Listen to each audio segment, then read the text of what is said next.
Nyi Roro Kidul digambarkan sebagai sosok wanita cantik bergaun hijau yang tinggal di istana yang terletak di pantai selatan.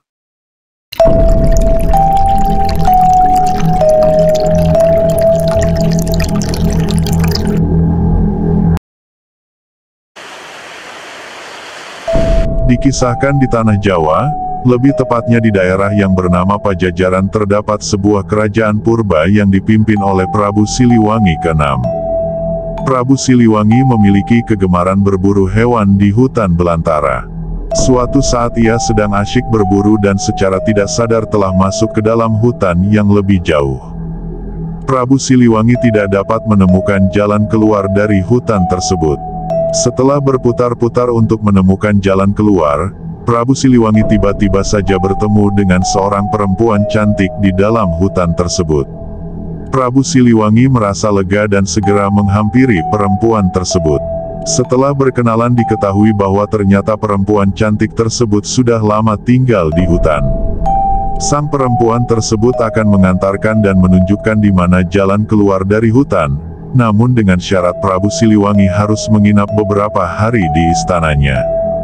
Singkatnya, Prabu Siliwangi menyetujui syarat tersebut dan mulai tinggal beberapa hari di istana si perempuan cantik.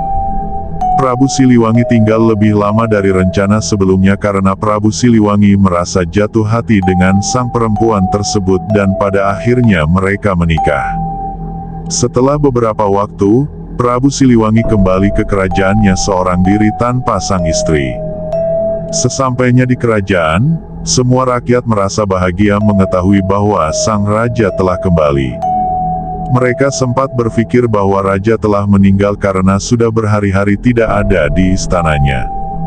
Prabu Siliwangi menyelesaikan beberapa pekerjaan yang sudah ia tinggalkan saat dia di hutan. Hingga beberapa bulan berlalu dan ia mulai melupakan keberadaan istrinya yang ada di dalam hutan. Pada suatu malam, ketika Prabu Siliwangi sedang tertidur pulas, dia tiba-tiba saja dikagetkan dengan suara tangisan bayi. Kemudian sang Prabu langsung bangun dan menghampiri sumber suara bayi itu yang ternyata ada di pintu depan istana. Prabu merasa bingung pada bayi itu namun dia tetap menggendongnya. Di saat kebingungan tersebut, tiba-tiba saja di depan Prabu Siliwangi muncul asap serta cahaya putih. Perlahan asap tersebut berubah menjadi sosok perempuan yang tak lain adalah istri dari Prabu Siliwangi. Sang istri mengatakan bahwa bayi tersebut merupakan anak mereka dan dia meminta sang Prabu untuk merawatnya selayaknya manusia. Belum sempat bertanya banyak kepada istrinya, dalam sekejap mata sang istri menghilang lagi. Prabu Siliwangi kemudian membawa putrinya masuk dan memberikan nama pada bayi tersebut dengan nama Putri Kadita.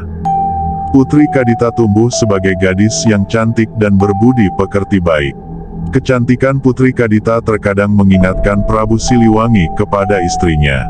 Sang Prabu berusaha mencari istrinya ke dalam hutan namun hasilnya sia-sia.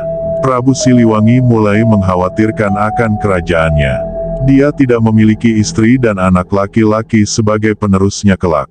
Kemudian Prabu Siliwangi meminta izin kepada Putri Kadita bahwa dia ingin menikah lagi. Putri Kadita menyetujui hal tersebut. Dan akhirnya Prabu Siliwangi menikah dengan putri bangsawan bernama Dewi Mutiara. Setelah beberapa bulan menikah, Dewi Mutiara akhirnya mengandung seorang bayi. Semasa kehamilannya, Dewi Mutiara berubah menjadi ratu yang pemarah dan egois.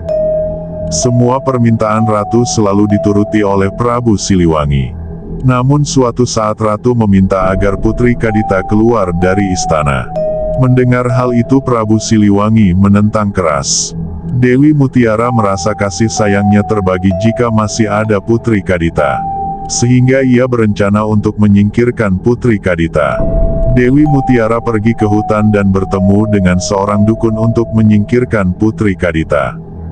Suatu malam saat Putri sedang tidur, tiba-tiba muncul asap tebal dengan aroma busuk di sekeliling Putri Kadita, namun sang putri tidak merasakannya.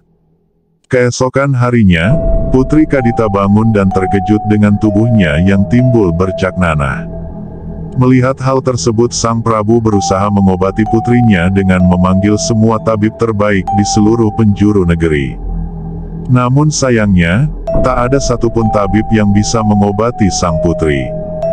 Prabu merasa sedih akan hal itu.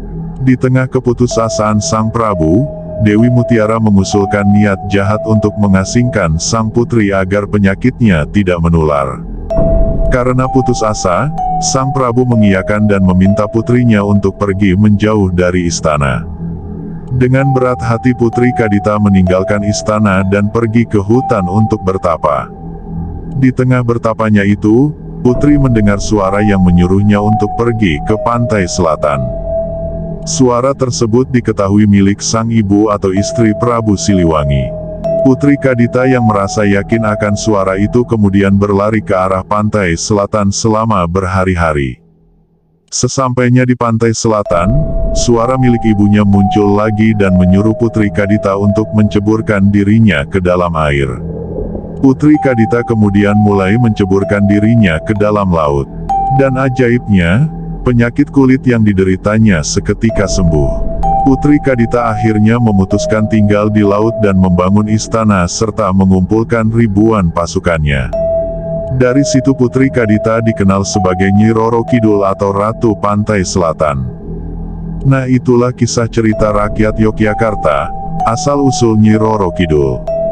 Pesan moral dan pelajaran yang bisa dipetik dari kisah tersebut adalah utamakan kebaikan meskipun dicelakai.